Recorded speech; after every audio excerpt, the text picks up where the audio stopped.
who has done a one-on-one before? This could be with a politician, this could be with a community member. Okay, great. So, does anyone feel like they can talk about what a one-on-one is and what the goals of a one-on-one are? I'm maybe picking on Hannah because you raised your hand first, but you don't have to be the one to share this. So again, just what a one-on-one is and what your goals are with a one-on-one.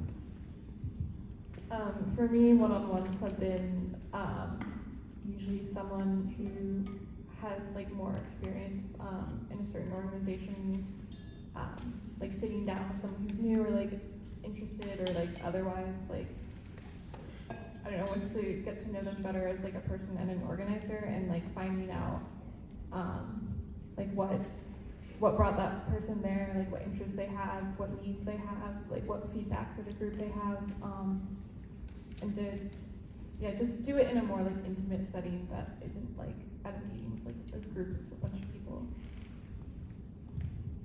So some things that I really want to highlight about what Hannah just said is that it's about getting to know someone, and it's about understanding their goals and how you can support them in things they want to achieve, in addition to thinking about ways they can support you. So I really love that we're bringing that up early. So one of the things we're also trying to figure out is if they're interested in joining us. So I don't know if either Jamie or Mike in the profile is a slam dunk candidate for being someone who definitely joins the climate emergency movement no matter what. So part of this is thinking about, is this a good place for me to be spending my energy? Is this someone who eventually will probably find motivation, or maybe they aren't? So we all who've done organizing know that there are those moments where we reach a dead end, and that's healthy to identify too, because then we're not spending a lot of time not accomplishing our goals. So some stuff I want to reiterate about the idea of a one-on-one. In a one-on-one, we're asking people about themselves. So ideally, percentage-wise, how much of the talking should we be doing in a one-on-one? We have a specific number. It's not like it's the right number, but is that 1%? No, 15. 15%, that's pretty close to ours, actually. I was going to say 20, just guessing. 20. We have 20, so it looks like we're pretty much in agreement that about 20% of the talking is good. Listening about 80% of the time is ideal. So part of what we're doing is also building a rapport. So we've already talked about how we're gonna kind of frame this issue differently for different people. There's a lot of different ways to approach the climate crisis, so it's not being disingenuous to frame the specific parts of the issue that people may care about. So specifically with a people mover, what we're interested in is not just them. We're also interested in their contacts and the people they plan to bring with them. So with a people mover, one of the really useful things that we can do is help them map those contacts. So this is not something that necessarily happens in our first one-on-one with a people mover, but literally sitting with them and helping them chart out their contacts, establish a date to reach out to those contacts, and set some kind of goal is really useful. So with Jamie as an example, if we manage to convince Jamie that, for example, passing a climate emergency declaration is a reasonable goal and something that she can get behind and feels motivated by, maybe it's getting Jamie to check in with everyone in her neighborhood within 2 weeks, and then we'll follow up with Jamie then. Another thing that we've talked about with people movers that I haven't stressed is we're more focused with people movers on those who engage with people directly in person, not so much on the internet. Not that there's not a valuable place for that, but people movers are a lot about those in-person, kind of more personalized connections.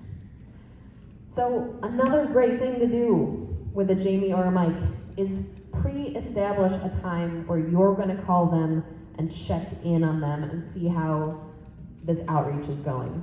Why is that helpful for both you and them? Why is this follow-up date being established early on healthy? Sammy.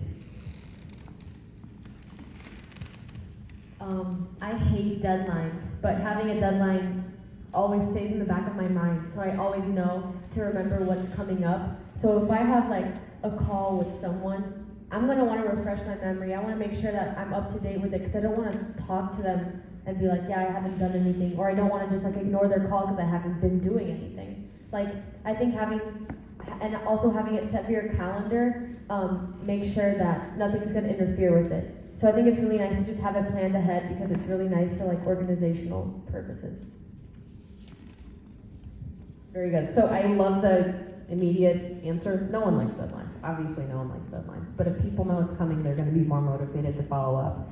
It also is going to help you not feel like a total pest if you pre-agreed that you're going to check in at a certain day. You don't have to feel like you're calling and harassing a nice person like Jamie or Mike. So I think those are all really good things to highlight.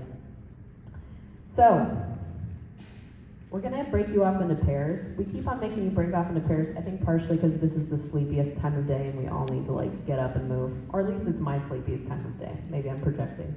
So I'm going to let you self-select your pairs. Feel free to just rotate to people around you. What we want you to do is practice making an ask of a people mover. So I want you to kind of recap what we've just talked about. So what should your first goal be with a people mover? Get to know them. Thank you, Nicole. So another thing that we haven't talked about is with Jamie and Mike, they're not coming into climate work understanding the urgency. So we need to find a way to make the urgency of the issue clear. And if anyone has already done this, you know that this is a tricky fine line where we need to find a way to make the situation clear, make the urgency clear, make it clear how bad the situation is, while also leaving enough room for this person to be motivated to want to potentially make it better. That's a tricky line that we all have to tread. So another thing that we'll ask you to do here, even though this may not naturally fit into your first one-on-one with someone, is help them map out their contacts. So since you're just role-playing, it might be more useful to just think of, if you want to literally pretend to be Jamie or Mike, by the way, if that helps you, that's totally fine. Think of the different areas of this person's life, so the different groups they come into contact with, and think of how you would help that person map out all of those people. And then set a date for a follow-up. So, we're not going to have pairs switch. So one of you is going to decide to role play as the people mover, the other person is going to be the organizer. So you just get to have one of those roles. So if you're feeling like your listening skills are at a premium, I would try to volunteer to be the organizer. If you feel ready to role play as Jamie or Mike, or create a totally new person, which would be great, volunteer to be the people mover. So I'll let you self-select your own pairs. If we have an odd number of people, maybe one of us will join up with you, but I'll let you break off. We'll take about 8 minutes for this exercise.